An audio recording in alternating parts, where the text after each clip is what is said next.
The badge on his coat was supposed to be impossible, because officially, Phoenix Squadron was erased in 1945. But 10 minutes ago, they were mocking him. This is what happened when they found the proof. Get out of the way, you bent old fool. Private Daniels was 25. He stepped forward with a grin that needed no permission, and his voice ricocheted off the lockers. The corridor took the sound and threw it back, laughter folding over itself like loose metal. They expected a shabby relic and a moment to move on. Daniels grabbed at the sleeve as if it were a prop to be stripped. Hands younger than his landed on the fabric with casual force. Reginald Clark was 84. He stood very still, his shoulders a fraction back, his hands resting on the coat as if it were a map he recognized by touch. No anger, only a small, exact steadiness. The patch on the chest caught the light, a dull thread of a phoenix and a half-torn unit number beneath. Someone who had meant to laugh hesitated, the laughter thinning into a sound that might have been a cough. The emblem did not look like a trinket. Michael Crow was 38.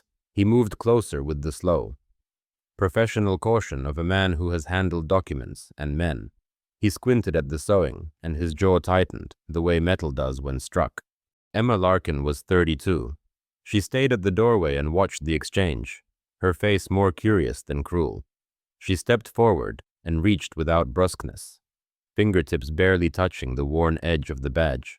Daniels kept talking to fill a silence he had not expected. "You should be at the home," he said. The words blunt and thoughtless, the others echoed, a percussion of dismissal. Reginald did not answer. He smoothed the patch as if checking an old instrument. His thumb brushed a tiny scar at his temple, a motion that read like rehearsal rather than pain. Someone pointed at a framed photograph on the notice board, a rectangle of sepia men and a faded emblem that matched the phoenix on Reginald's coat. The room narrowed toward that picture, as if a breath had been drawn in the middle of a sentence. Daniels reached to flick the photograph, to make sport of the match. But his hand paused, and the gesture lost its certainty. A clerk at a desk pushed up his spectacles and read the caption. Phoenix Squadron, Arnhem 1945. The letters soft with age. The joke had been broken, where there had been a target to ridicule. A question now sat with weight. Reginald folded his hands and looked at them in a way that did not ask for sympathy, only for attention. The patch rested on his chest like a promise interrupted, and the corridor kept a silence that felt less empty and more like a room holding its breath. Corporal Reed was 27. He stepped up and asked, "Which unit is that?" His question landed like a pebble and set a small ripple of attention.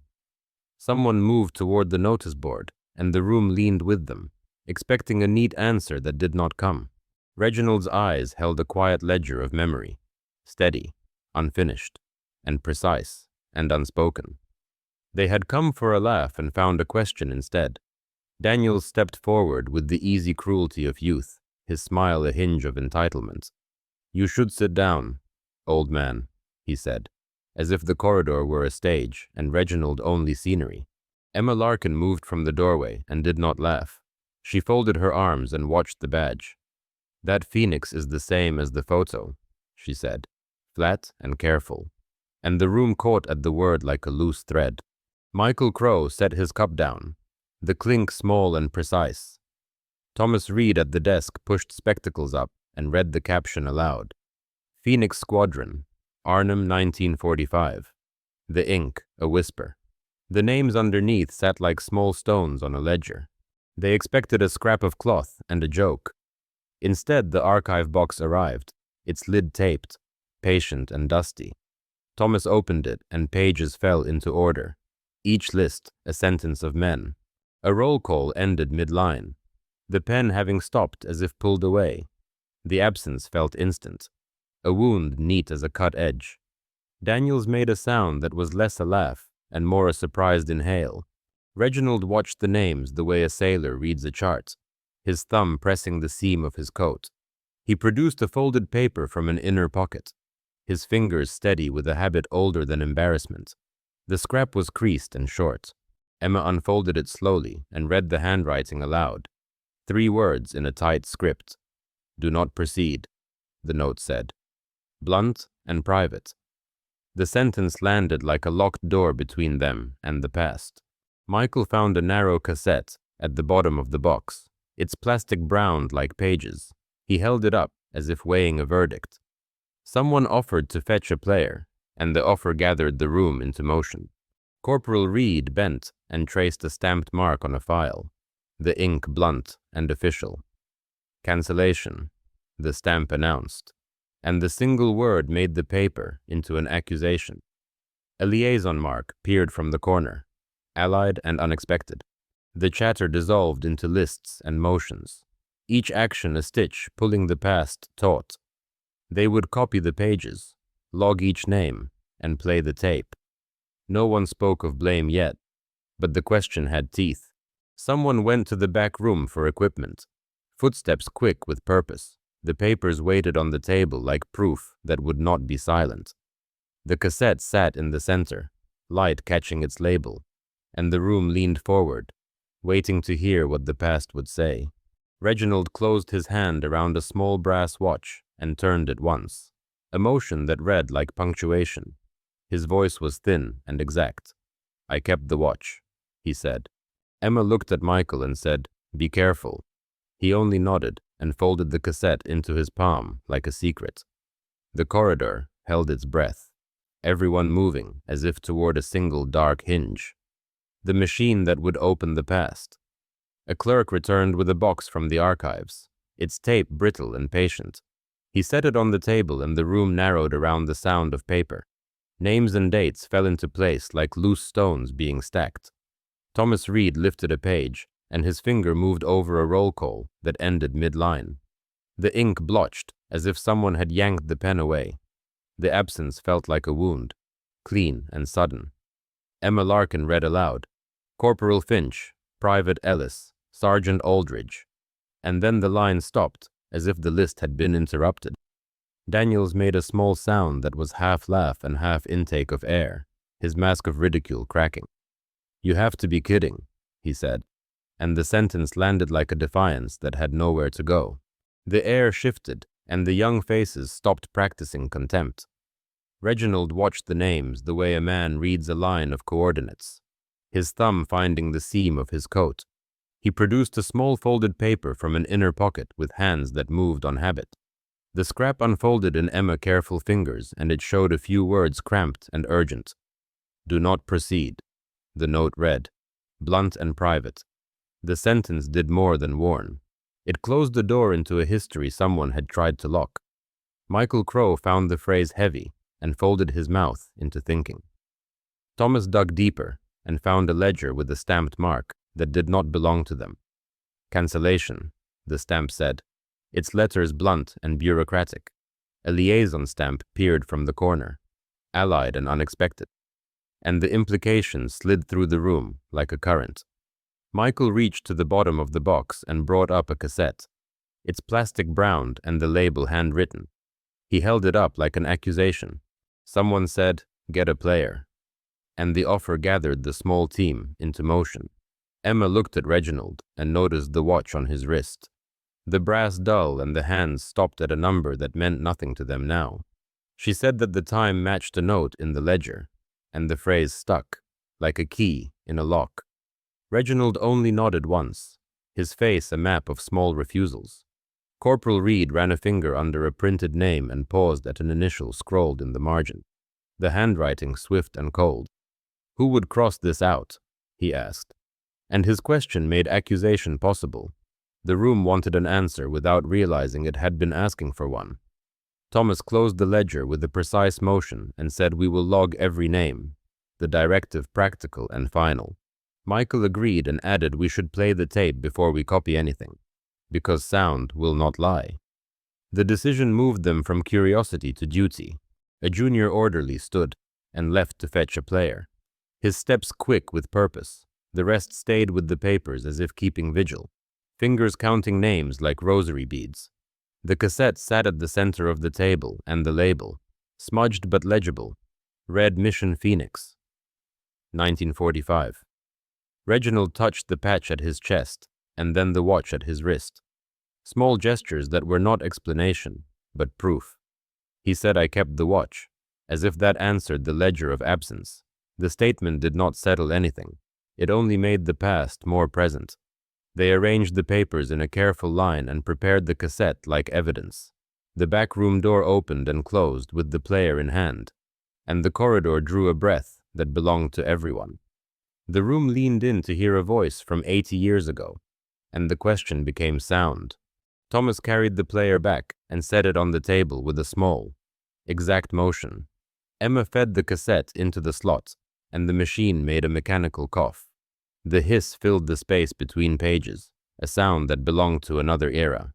The voice on the tape was thin with distance, but the words were clear enough to name a place. "Phoenix 3 to command," the radio man said. "Grid 757, over." The coordinates fell into the ledger like a stone into still water. Michael matched the grid with the deployment report, his finger moving along columns the way a cartographer scans a map. The official file showed a different grid and an annotation stamped in heavy ink. Thomas read the annotation aloud. Cancellation. And the single word turned paper into accusation. Emma traced the liaison mark in the margin and frowned. The stamp not their own. It bore the seal of an Allied dispatch office, neat and unfamiliar. The implication threaded through the room, a current that made faces go small and serious. Corporal Reed pushed back from the table and said, "Who authorized this?" his voice tight with something like outrage. The question landed and did not bounce. Everyone waited for an answer that did not exist on the page. Footsteps came in the corridor, measured and official. Colonel Arthur Hughes stepped into the doorway, his hands clasped, the air altering like cloth pulled over an old wound. He took the file without haste and read the lines with the blunt attention of a man used to making decisions from paper. Arthur closed the folder and said that stamp should not be here. The words bare of flourish and heavy with consequence. He looked at Reginald as if the man were a ledger entry come to life. For a moment, rank softened into recognition, and the room shifted. Reginald stood and offered a small, exact detail. "My watch stopped at nightfall on the ridge." The sentence read like proof, a coordinate folded into a memory. Emma repeated the time softly, and the room found the moment aligning like points on a compass. Michael compared the cassette voice with the ledger, and the mismatch was not an accident, but a divergence. Someone had altered orders, or failed to transmit them, or had chosen to mark a mission cancelled. The thought made accusation possible and uncomfortable. Arthur folded his hands and said, "There are files we thought closed," and the phrase sounded like a confession that belonged to a generation. He tested a name and his jaw tightened in the way of a man who had once made a wrong call. The room absorbed it and understood the shape of a lie. A photocopy slid from Thomas' hand and landed on the board, a small paper that pulled the history into a public place. Daniel stood very still and said, "Why would they leave them?" And the question hung with the weight of accusation. No one answered, because the answer would remake reputations. Reginald touched the patch on his coat as if closing a book, and then reached into his breast for a packet of orders faded to brown. He placed them on the table with hands that did not tremble, the motions precise and old as ritual. The papers carried a line that made the room tilt, an instruction to leave certain names off the record. Silence grew tight and purposeful, not empty. The discovery had become indictment, and the men inside it found themselves on different sides of a ledger. The player ticked softly, waiting to speak again, and the next voice would decide who had been guilty and who would be restored. Arthur held the sealed file like something that had been waiting to be opened for years. He broke the seal with fingers that did not tremble, as if command had taught him steadiness. The room watched, small as a court. He read the heading aloud, an official tone that made paper sound like proof. Names followed in short measured beats. Harris, Finch, Ellis, Aldridge. The list did not pause for flourish. Emma covered her mouth and let the words land. Thomas kept the ledger open, his pencil unused. Daniel's shoulders dropped as if some weight had been set down. Arthur found the liaison stamp and traced the ink with a slow thumb. He said a name they had only seen in marginalia, the syllable carrying like a verdict. The sentence needed no flourish. Michael folded a photocopy and pinned it beside the photograph and the patch, aligning proof like a neat verdict. The motion settled the room into work, not theater. Small actions rearranged the air. Reginald reached inside his coat and took out a brass pocket watch. He held it as if offering a ledger of time. "My watch stopped at nightfall on the ridge," he said, and the words read like a map. Emma bent and touched the watch. "Careful with the metal and careful with the man." She said it matches the cassette testimony, and her voice did the work of confirmation. The past became present. Arthur folded the file and looked at each of them, not as commander but as someone bound to answer a ledger. He said a formal note will be sent to higher command, and the names must be restored. The words were blunt, necessary, and public. Michael knelt and took the patch from Reginald, his hands steady despite everything. He placed it on a small pad and threaded a needle with the care of a man who has mended jackets. The act was humble, and it altered the room. He sewed with deliberate stitches, each pulling the emblem back toward honor. The simple motion made a hush that was not empty, but full. When he finished, he handed the patched fabric back, and Arthur rose. Arthur announced a memorial, a plaque to be placed in the station, the names to be read and filed. He said the file will be forwarded, and an inquiry requested. The language firm and final. The action turned accusation into repair. Reginald let the patch settle on his chest and closed his eyes for a breath that gathered decades. He said a small thing about a whistle and a watch, and the room heard it as proof. The patch no longer hung like a joke. It hung like a promise. Daniel stood and removed his cap. He raised a salute, not required, but meant. Thomas took a photo of the file, an image to send beyond the room. They read the names twice, once for accuracy, once for ritual. And the second reading carried more than ink. The final line fell soft and steady. The men who were erased were named again, and the room held that naming like a benediction. Some stories are written in medals, others survive only on the fabric of an old coat. If this story reached you, take a moment for the ones who never made it home. Share it, not for views, but because memory fades when we stay silent. Quiet Heroes is where the forgotten still speak. Subscribe if you believe some names deserve to be said aloud again. Until the next story, stand easy, soldier.